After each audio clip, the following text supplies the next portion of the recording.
Hey guys, so today's video is going to be my January favorites and disappointments. These are all the things that I have been loving and some things that I have not been loving over January and kind of December-ish. I haven't done a favorites video in a while, but I tried to limit it to the things I've been trying in the past like month and a half.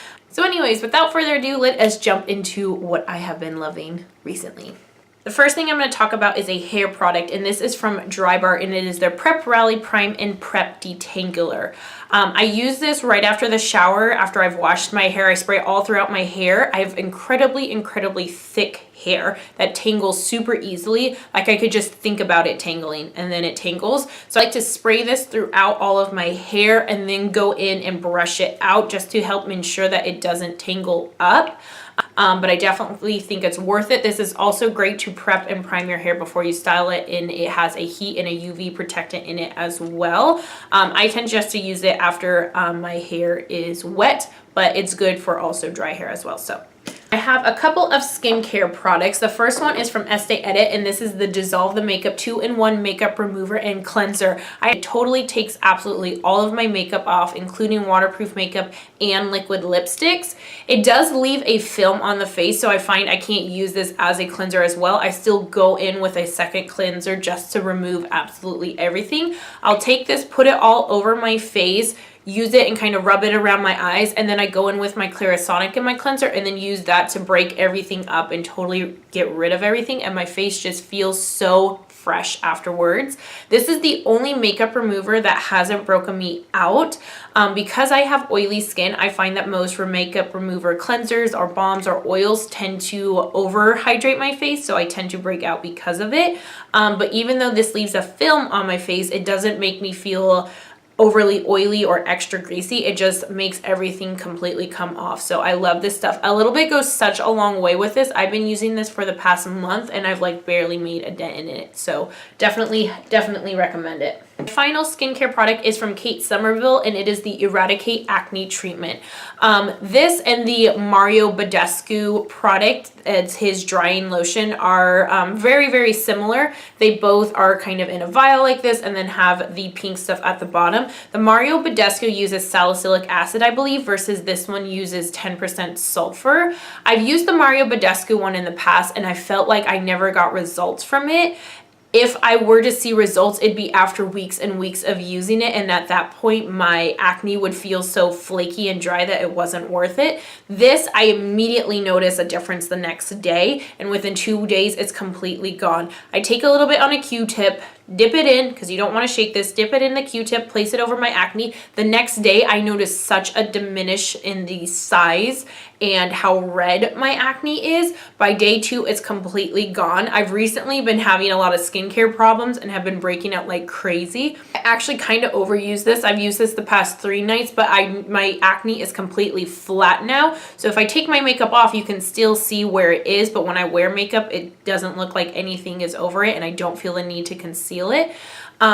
But it did make my skin a little bit dry and flaky in those areas, so I did have to go in with something a little bit more hydrating. So I definitely wouldn't use it beyond 2 days if you can help it, but I definitely noticed a result with this. It is a little bit pricey. This is about $40. You can get it at Sephora or any other place Somerville is sold, but I definitely think it is worth it just because you are getting such great results with it. I have a almost skincare and makeup product hybrid. This is from Korres, and it is their Greek Yogurt Smoothie Priming Moisturizer.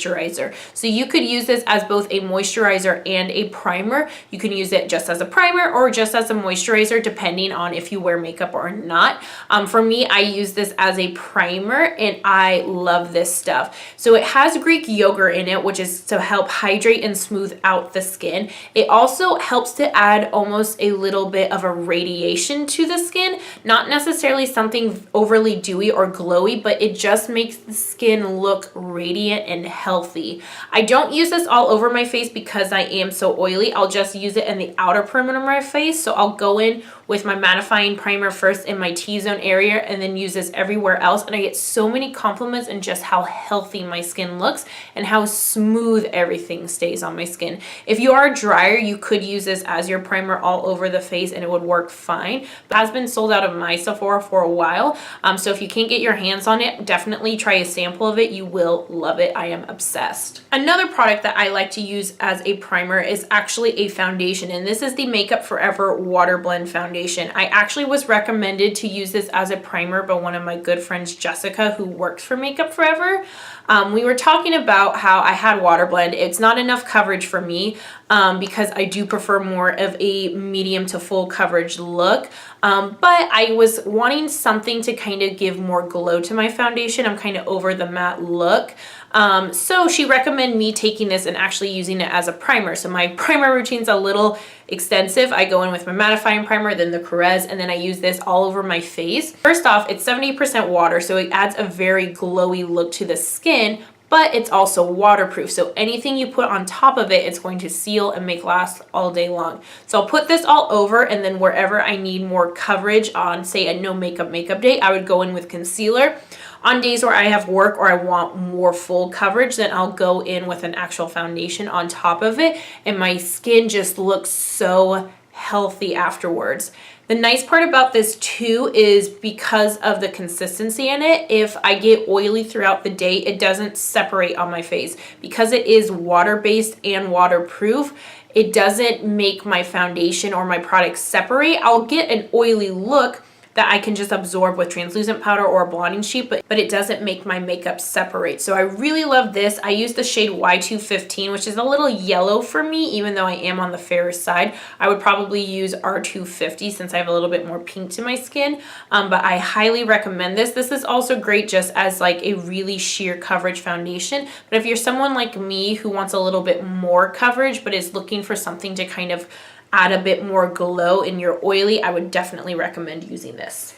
I'm just going to quickly mention this product because I did do a more in-depth first impressions and review over this product, which I'll leave linked down below, but I have the NYX Total Control Drop Foundation. I like using this for full coverage, for sheer coverage. It's a really great foundation. I think the color choice is perfect. I wear the shade number 5, which is light.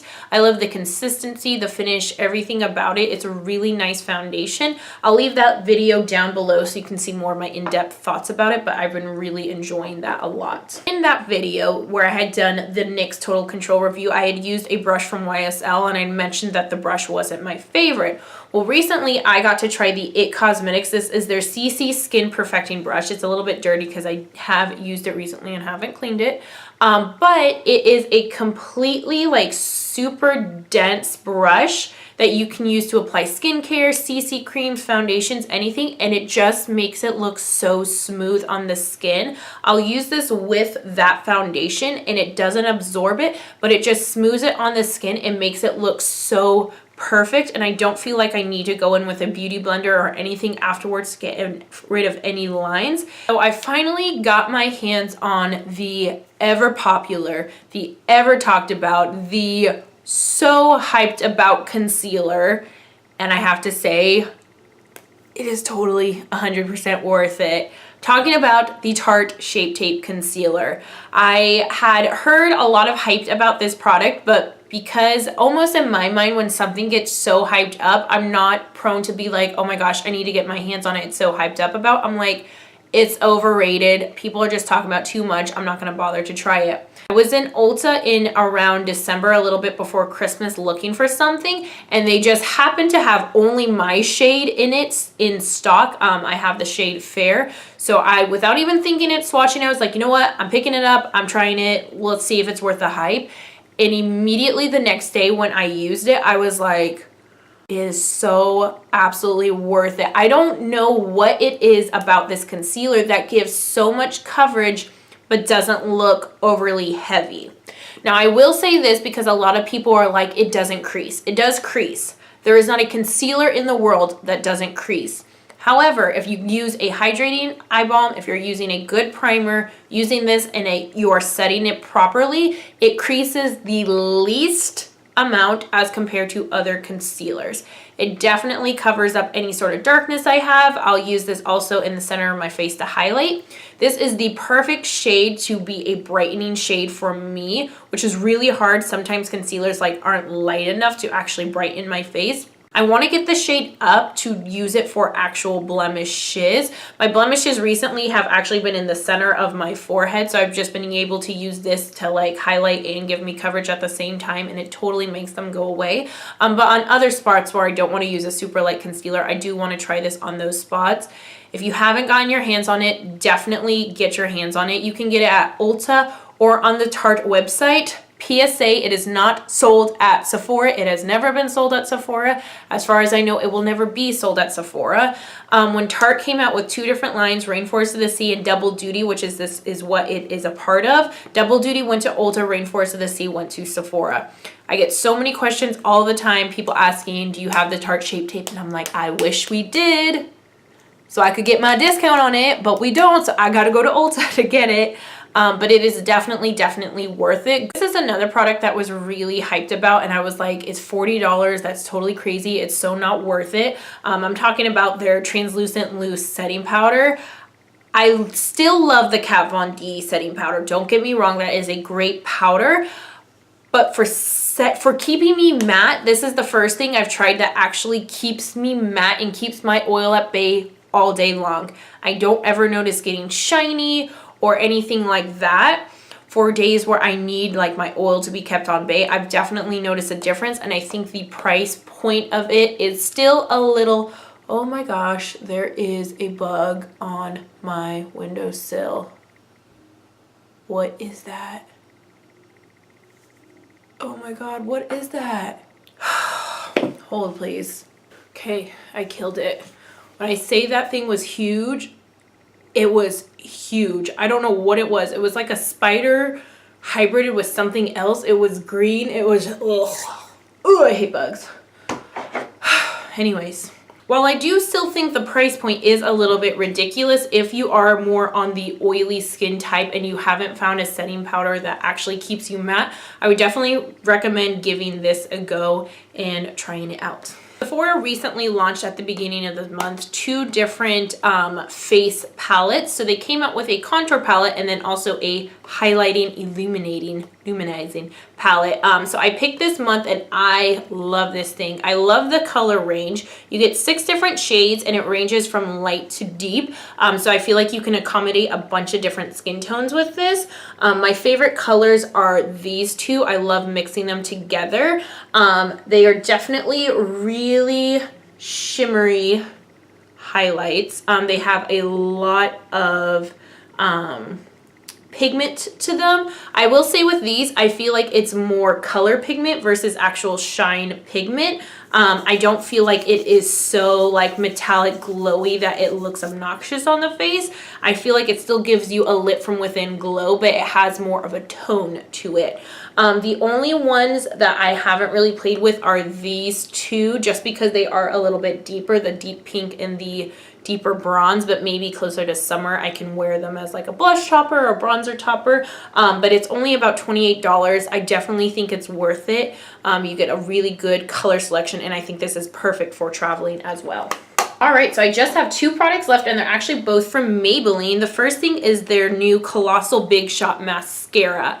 A lot of people were hyping up this mascara before it came out, and while I definitely think this doesn't replace any of my higher end mascaras, this is definitely the best drugstore mascara I've found. It's what I just have on my lashes today. I've been trying to give myself a break from doing false lashes all the time, and I definitely love the amount of length and volume it gives my eyelashes. I definitely still think my Too Faced, the Waterproof Better Than Sex, and my It Cosmetics give me a lot more length, but I feel like this is the best at the drugstore I've found for that. So I have been enjoying this. It's only $6.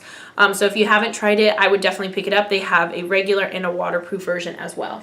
And the final thing I have for favorites is, like I said earlier, also from Maybelline, and is their Inti-Matte lipstick in the shade Beige Babe. Maybelline came out with a whole different range in their Inti-Matte collection, and this one is by far my favorite color. It is just like the absolute perfect nude shade for me. I love wearing this on a daily basis, whether I have a lot of makeup or not a ton of makeup. It just looks so pretty and flattering, especially on my skin tone. They have a ton of different colors, and I like the fact that they're all a little bit more on the warm tone side. I don't normally gravitate toward those tones tones for lipsticks, but I think they are really flattering on all different skin tones. So I would definitely check them out. They're like $4 or $5 at anywhere that they sell Maybelline, so definitely worth it.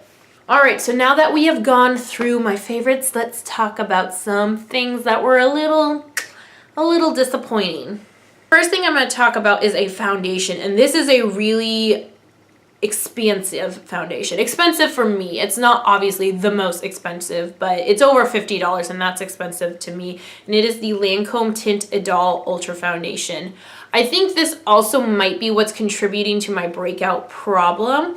The very first time I used this, it was great. I loved the color, I loved the coverage, I loved the finish of it. The next day, I had all of this texture and these like little white bumps and breakouts all over my face. So I was like, you know what? This was the only thing I had changed that was different. I was like, I'm not going to wear it, never again. Well, recently I was like, you know what? Let me give it a shot. It was just one time. The texture went away the next day. So, you know, let's try it again. First day, great. Next day, I didn't have any sort of problems. I was like, okay, cool. Started using this a couple more days in a row, and that's when the breakout started happening. So I'm thinking maybe this in like conjunction with a couple other products might have just been over congesting my pores. It reminds me a lot of the Marc Jacobs Remarkable, which is another foundation that I really liked for a day or two, but by day 3 of wearing it, I was breaking out like crazy because it was just too heavy for my skin. So I think that might be the problem with this one as well.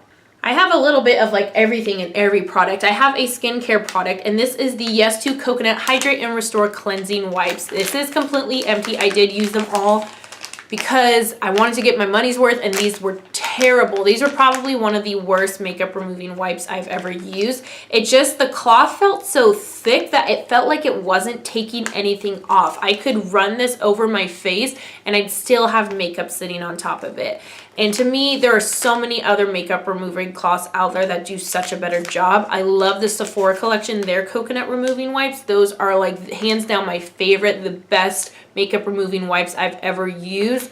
These were just a total dud, so not worth it. So a hard pass for me. Kind of going back towards makeup, I have the Eylure Vlogger series. So Eylure collabed with a bunch of different vloggers and came out with some lashes. And normally I love Eylure lashes. They're some of my favorite lashes, but they just missed the mark with these. I will say out of all the styles, the Crazy Ray Ray, the Crazy Glam ones are my favorite.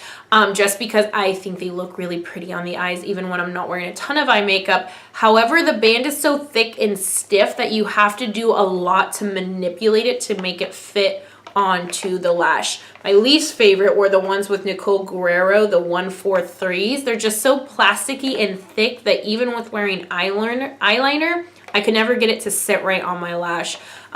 So I love Eylure lashes. I love the collabs they've done with Vegas Nate. Those are amazing, phenomenal lashes.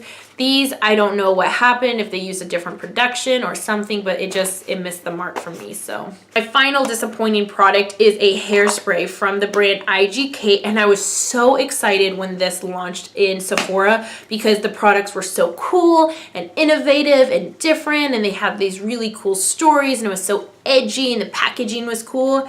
And I picked up this is their Laid Back Defrizz and Anti-Static Spray, and after about a week of using it, this is what happens. It's shooting from the side, like it's not coming out properly, and it just like spits and fizzes. And it's not just this one, because the sample we have at work is doing the same thing. I made a new tester after a week. It does the exact same thing. So it's something in the packaging of this one with this type of spray that it's no good.